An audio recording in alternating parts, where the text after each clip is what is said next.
Igret Hatshuva Perek Yud. Nous sommes à la page 198, la troisième ligne, Vega Machar Atfila. L'Admor Zaken explique que Tshuva est un état d'esprit différent par lequel on recherche davantage de proximité avec Dieu. Cette proximité avec Dieu que l'on obtient principalement par l'étude de la Torah, aussi par la pratique des mitzvot, dans l'esprit de Tshuva avec amour, avec crainte, avec beaucoup de passion, d'enthousiasme. Mais l'esprit de Tshuva se décline aussi dans la Tfila, dans Avodat Tfila. La Tfila vient compléter ce qu'apporte la pratique de Torah et mitzvot. Torah et mitzvot, comme la Tfila, nous permettent de nous rapprocher de Dieu davantage, mais Torah et mitzvot s'inscrivent dans un mouvement orienté du haut vers le bas, tandis que la Tfila s'inscrit dans un mouvement orienté du bas vers le haut. Nous avons expliqué la dernière fois que la Tfila va former le réceptacle adéquat qui nous permettra d'intégrer le mieux possible ce que nous apporte Torah et mitzvot. Il y a une vraie synergie entre Torah et mitzvot d'une part et la Tfila d'autre part.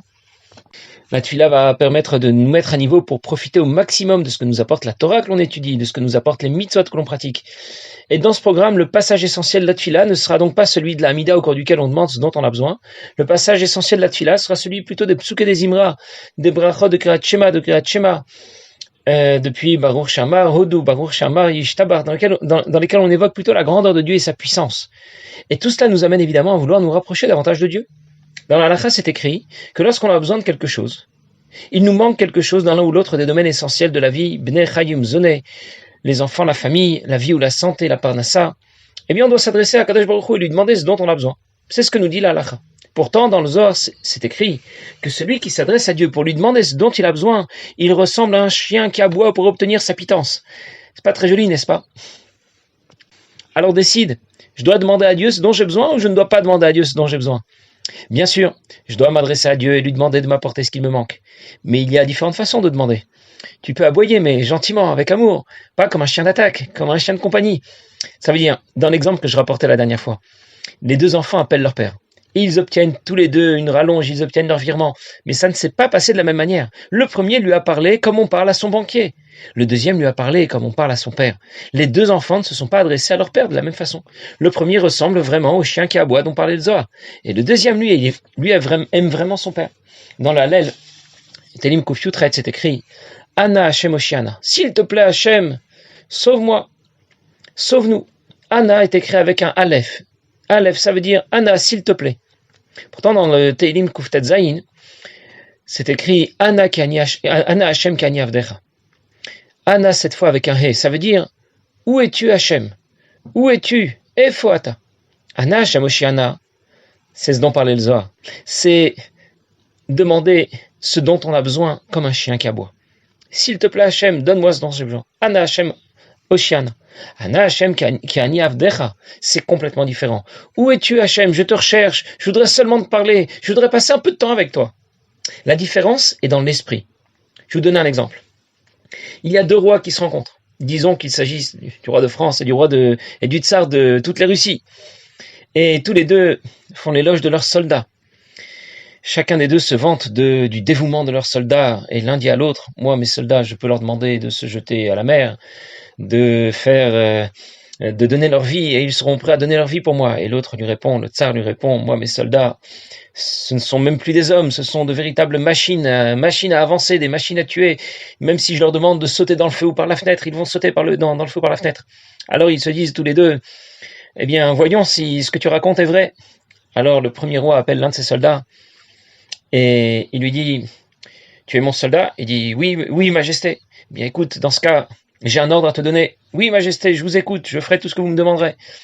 Et le roi lui dit, tu vas monter au 10e étage là, de l'immeuble et tu vas sauter par la fenêtre. Alors le soldat regarde le roi et lui dit, est-ce que le roi n'a pas un peu trop bu? Ou est-ce que vraiment vous avez gagné quelque chose si je saute par la fenêtre? Je veux bien me battre pour vous, je veux bien donner ma vie au combat, mais là, juste sauter par la fenêtre pour rien, je vois vraiment pas l'intérêt. Et il commence à discuter avec le roi. Alors le roi lui dit, bon, c'est pas la peine, allez, tu peux partir, j'ai compris, ça sert absolument à rien, tu peux disposer. Et le tsar appelle lui aussi l'un de ses soldats. Et il lui dit, je suis le tsar. Il dit, oui, majesté, je peux te demander quelque chose, demandez-moi ce que vous voulez. Il lui dit, tu montes au 10e étage et tu sautes par la fenêtre. Et le soldat qui monte au 10e étage. Et de là-haut, il appelle le roi. Il appelle le tsar. Et il dit, votre majesté. Il dit, oui, qu'est-ce qui se passe? Il dit, on m'a demandé de sauter par la fenêtre. Il dit, oui, vas-y. Il dit, oui, mais je veux savoir par quelle fenêtre je dois sauter. C'est ça le sens des mots Kani Avdecha. Je ne suis que ton serviteur. Je ne vis que pour le roi. Je ne veux qu'obéir à ses ordres. Et la réflexion guidée par les mots de la Tfila, dans les psuké des Zimra, dans les brachot de Kriyat Shema, dans les tachanunim qui vont suivre la Amida, ça veut dire dans les différents passages de la Tfila qui précèdent et qui suivent la Amida, vont nous aider à développer cet esprit différent, cet esprit de Tchouvaïla. Alors je vais le lire dans les mots. Les gamachar Tfila, et aussi après la Tfila Omrim, c'est ce que nous disons, Elecha Hashem nafshi esa, c'est vers toi Hashem que mon âme s'élève, je ne cherche qu'à me rapprocher de toi, nous les dabka rucha brucha kolayom, que toute la journée je sois proche de toi. En d'autres mots, tout tourne autour de la Tfila. Tout cela grâce à la réflexion profonde que l'on aura menée au sujet de la grandeur de Dieu, au moment des brachot de Kriyat Shema, celle qui précède Kriyat Shema, et au moment des psuké des Zimra, de tout ce que l'on raconte dans la Tfila au sujet de la grandeur de Dieu, entre Baruch Shama, Yishtabach, depuis Odou. Ça veut dire que la Tfila nous amène dans un état d'esprit différent, l'esprit de Tchouvaïla. Et dans ce cas, l'étude de la Torah et la pratique des mitzvot seront aussi complètement différentes. La Nour Zaken continue, il dit, puisque la Tfila est dans l'esprit de Tchouvaïla, de cette Tchouva supérieure, alors il faut aussi qu'elle soit précédée de Tchouva Tata, de la Tchouva inférieure. Ça veut dire que maintenant que nous savons que la Tfila s'inscrit aussi dans le projet de Tchouvaïla, de cette Tchouva supérieure, dans ce mouvement qui nous conduit à nous rapprocher de Dieu, et nous comprenons aussi naturellement qu'avant la Tfila, il faudra faire Tchouva Tata. Je vais le dire autrement, dans l'ordre. Tchouva Tata, la Tchouva inférieure, précède Tchouvaïla, la Tchouva supérieure. Donc Tchouva Tata, la Tchouva inférieure, doit aussi précéder la Tfila qui s'inscrit dans le projet de Tchouvaïla. On ne peut pas envisager que quelqu'un s'engage à développer l'esprit de Tchouvaïla, de cette volonté de se rapprocher de Dieu tout en continuant à désobéir. Ça n'existe pas. C'est complètement incohérent. Il faut d'abord prendre la décision d'obéir, en toutes circonstances. Tchouva Tata. Et ensuite, on peut chercher à développer l'esprit de Tchouvaïla. Avant la Tfila, il faut donc d'abord faire Tchouva Tata. Qu'est-ce que ça veut dire plus concrètement? Pendant la Tfila, je vais réfléchir à la grandeur de Dieu, considérer sa hauteur. Mais pour cela, je dois aussi, avant la Tfila, réfléchir combien l'homme est petit, faible, bas, considérer la bassesse de l'homme. L'idée est de se rabaisser d'abord, pour apprécier et considérer davantage la grandeur de Dieu. Je vais juste faire une petite parenthèse et j'anticipe un petit peu sur ce que nous allons dire d'ici la fin du Pérec. À notre époque, on ne procède plus vraiment de cette manière. Même si c'est la méthode que présente ici l'Admour Hazaken, c'était la méthode à une certaine époque. C'était la méthode à suivre à son époque. Et le Rabbi explique dans différents Mamarim, notamment un des Mamarim, Tafshin Memvav, qu'à notre époque, on ne doit pas trop insister sur le sujet, parce que sinon on aurait vite fait de déprimer. J'ai déjà raconté l'autre fois que Rabbi Hillel Miparitch avait la charge de préparer les chassidim qui voulaient rencontrer le rabbi en Yichidut. Et principalement, il leur apprenait à prier. Comment il leur apprenait à prier? Justement, en développant cette idée de Shfeluta Adam, de la bassesse de l'homme, développement énormément d'humilité. Et bien sûr, ils ont donc appris à prier longuement. Et puis, un jour est arrivé, l'un de ces chassidim était enfin prêt à être reçu par le rabbi. Alors, il fait le voyage. Il fait le voyage pour être reçu par le rabbi. Et là, il s'arrête dans une auberge. Et dans cette auberge, il prie, il doit faire sa tfila, et il prie bien sûr très longtemps. Et le maître de maison, le Baal Habayit, le maître de l'auberge, qui le voit prier comme ça tellement longtemps, il dit à quelqu'un d'autre, il dit, t'as vu celui-là, comment il prie? Il doit vraiment avoir la tête complètement bouchée. Il y arrive absolument pas. On dirait qu'il sait même pas lire. Eh bien, le fait de l'avoir entendu, il se dit, après tout, je l'ai peut-être pas entendu pour rien, c'est que c'est vrai, c'est que vraiment, j'ai le cœur et l'esprit bouchés, et je suis très loin d'être prêt de rencontrer le rabbi. Eh bien, tout ça l'a mis dans un état, pas de déprime, mais de shfelut. Ça l'a remis en place, avec beaucoup d'amertume. Et finalement, comme il se rendait chez le rabbi et que le rabbi l'attendait, alors il a été reçu par le rabbi. Et quand ensuite il est revenu voir Rabbi Hillel Miparitch et qu'il lui a raconté tout ça, il lui a raconté comment la déclaration du maître de l'aubergiste l'avait complètement brisé. Alors Rabbi Hillel lui a dit, pendant les 3 ans où tu t'es préparé pour briser ton ego, pour te préparer à cette Yichidut, ça n'a pas encore été à la hauteur de ce que cet aubergiste a pu réaliser avec ces quelques mots, lorsque ça t'a aussi amené à te briser. Et c'est dans cet esprit aussi qu'on apprend la chassidoute avant la tfila, pour développer justement cette amertume, développer la conscience de la bassesse de l'homme. Ça veut dire qu'à l'époque, se rabaisser, se sentir moins que rien, ça faisait partie du programme qui précédait la tfila. Parce qu'ensuite, les chassidim savaient passer d'un extrême à l'autre, et développer ensuite beaucoup de joie et d'amour pour Dieu pendant la tfila. Nous ne sommes pas vraiment capables de faire chaque jour ce grand écart. Déjà à l'époque d'Admour Hazaken, ce passage n'était pas évident, et il fallait déjà séparer à son époque le moment consacré à réfléchir à la bassesse de l'homme et le moment consacré à réfléchir à la grandeur de Dieu. Rabbi rapporte dans une sira Lag Baomer, rapportée dans Torah Menachem Chalek Gimel, qu'il existe une coutume le jour de la Iloula de Rabbi Shimon Bar Yochai, de sortir dans les champs, les enfants vont y jouer avec l'arc et les flèches. Et le Rabbi explique quelle est l'application de cette coutume dans Avodat Hashem, dans le service de Dieu. Pour tirer à l'arc, il faut tirer la corde vers soi et vers le bas, au maximum, de sorte que la flèche puisse partir le plus loin et le plus haut. Dans Avodat Hashem, ça veut dire que le bitou, l'effacement de soi, considérer combien l'homme est bas et faible, c'est l'étape préliminaire qui nous permet de nous élever ensuite vers Dieu, d'éliminer ce qui pourrait être un obstacle à ce rapprochement de Dieu. Et nous disons dans le même esprit, dans le dernier passage de l'Amida, lorsque je vais me considérer comme de la poussière, que disent les mots d'Altfila ensuite. Alors, alors mon cœur va s'ouvrir à ta Torah. Et nous, Zaken continue, il dit, c'est ça qu'on dit nomet de Mishnah dans la Mishnah Maseret Brachot, on ne commence à prier qu'avec la tête lourde. Piresh Rashi Achna, Rashi explique avec humilité. Prinat Chuvatata, c'est ce qu'on a appelé Chuvatata, le Rachamim Kanal, d'éveiller, d'avoir beaucoup de peine pour soi-même, pour le divin qu'on a entraîné dans notre chute qui dit Fatam Bigmara Mika Dirtiv Vimarat Nefesh, comme on dit au sujet de la prière de Chana, on dit qu'elle a prié avec amertume Vimarat Nefesh, Chen Bibraïta Sham, et pourtant il y a une Braïta dans la même Aseret qui dit Tanura Banan, Enem Dinit Pal Elamter Simcha. Nos maîtres ont enseigné qu'on ne prie qu'avec joie, alors décide, avec joie ou avec amertume.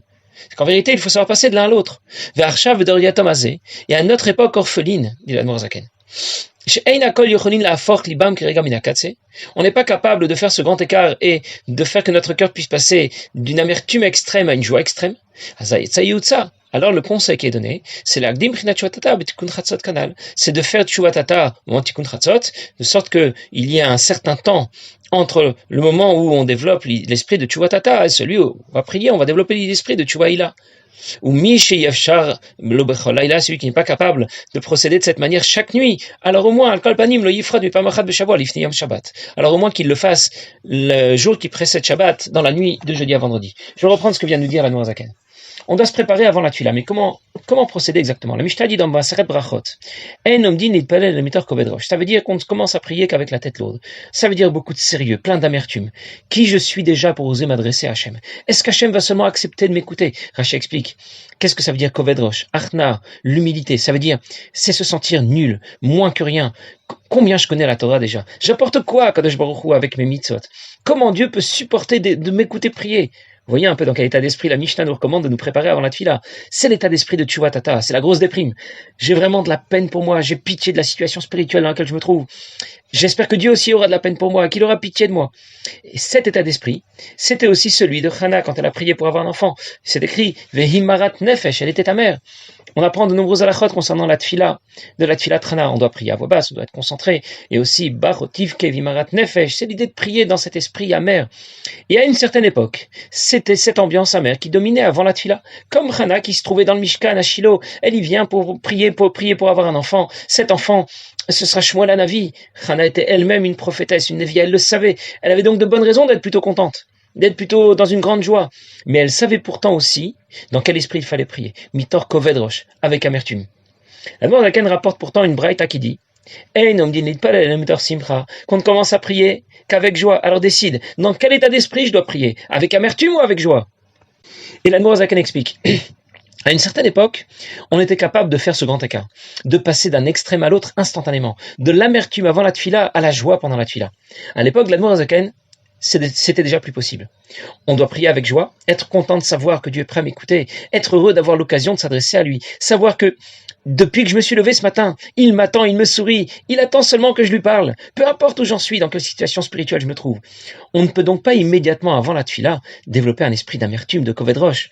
On ne peut pas passer instantanément d'un extrême à l'autre. Alors comment procéder? On va séparer dans le temps le moment au cours duquel on développe cet esprit d'amertume et le moment au cours duquel on va développer cet esprit de joie. L'état d'esprit associé à tshuva tata, kovedrosh, cette amertume, cette humilité profonde sera plutôt développé au moment de tikkun chatzot. Plus concrètement, en ce qui nous concerne, au moment de Kriyat Shema Shalamita. Et l'état d'esprit associé à Tshuvaïla, à Tshuva supérieure, à la Simcha, à la joie, sera plutôt développé au moment de la tefila de Shachrit. Alors je récapitule. On distingue deux sujets de réflexion différents. Le premier sujet, Shveluta Adam, je considère la misère spirituelle de l'homme. Je suis amer, j'ai trop de peine pour moi. C'est l'esprit de Tshuva Tata. C'est celui que l'on développe au moment de Kriyat Shema Shalamita. Le deuxième sujet, Romemu Takel. Je considère la grandeur de Dieu. Je suis heureux, trop content de pouvoir m'adresser à lui pendant la tfila, de savoir qu'il veut bien m'écouter, qu'il s'intéresse à moi. C'est l'esprit de Tchouvaïla. Et c'est celui que l'on développe au moment de Shachrit, au moment de la tfila. Et l'Admor Zaken parle de notre époque et la désigne comme l'époque d'une génération orpheline, d'or yatom. Un orphelin n'a pas son père ni sa mère. Et nous avons appris que les facultés intellectuelles qui sont en mesure d'éveiller nos sentiments s'appellent Avaem, Chochma et Bina, la sagesse et la compréhension. Ça veut dire qu'on est capable de réfléchir, on est capable de comprendre, mais pas avec assez de puissance intellectuelle pour avoir une maîtrise de nos sentiments et passer en quelques instants d'un extrême à l'autre, de l'amertume à la joie. En Tafshin Vav, la mère du Rabbi a quitté ce monde. C'était un Shabbat, Vav Tishri. On raconte que pendant tout Shabbat, le Rabbi n'a montré aucun signe de tristesse. Juste après Shabbat, Motzei Shabbat, il a changé de visage. Là, il semblait effondré. Parce que Tchouvatata, l'amertume, n'est pas seulement associée au moment de Kriyat Shema Shalamita, mais aussi à l'ensemble des jours de la semaine. Alors que Tchouvaïla, la joie, n'est pas seulement associée au moment de la Tfila, mais aussi au jour du Shabbat. Et c'est pour cette raison que le Shabbat n'est pas seulement le jour où le repas est amélioré, c'est d'abord et avant tout un jour dédié à la Tfila, à l'étude de la Torah, à la pratique des mitzvot, dans l'esprit de Tchouvaïla. Et la puissance intellectuelle du Rabbi était suffisante, ce Shabbat, pour maîtriser et orienter ses émotions dans l'esprit du Shabbat. Alors, si Shabbat est le moment de Tchouvaïla, il doit donc lui aussi être précédé de Tchouvatata, de la semaine en général, dans la nuit de jeudi à vendredi en particulier. Et c'est pour cette raison que l'El Shishi, la nuit de jeudi à vendredi, c'est une nuit qui en général est consacrée à apprendre davantage la Chassidout, à faire un bilan plus profond de la semaine, pour développer cet esprit de Tchouvatata. Cet esprit d'amertume où on prend en considération la bassesse de l'homme.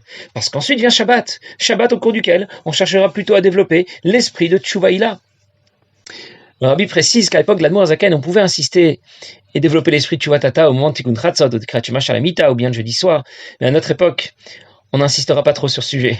On va le passer très vite, on va pas trop chercher à enfoncer le clou, on n'insiste pas trop sur Shfelut Adam, sur la bassesse de l'homme, mais plutôt c'est un moment qu'on réservera à faire Farbringen. Ça veut dire dans l'esprit d'un Farbringen, avec tout de même un peu de joie, un peu de détente, tout simplement parce que sinon, on serait pas capable de s'en mettre. Il y a un exemple qui raconte qu'un jour on a vu un juif, un bon juif, disons que c'était un tailleur, tout le monde était tailleur à l'époque. Alors c'est un tailleur qui marche dans la rue et on le voit avec les vêtements de Shabbat. Alors les gens s'interrogent et ils lui demandent « Qu'est-ce que tu fais avec tes vêtements de Shabbat? On est en plein milieu de la semaine. » Et il explique « Je vais vous dire, mes vêtements de la semaine sont sales, donc je peux plus les mettre. J'ai pas le choix. Je suis obligé de mettre mes vêtements de Shabbat. » Et nous aussi, on ne peut pas trop supporter l'esprit de Tchouvatata, cette amertume, Artnash, Feluta Adam. Alors, on passe plutôt directement à l'esprit de Tchouvaïla pendant toute la semaine. Passez une bonne journée.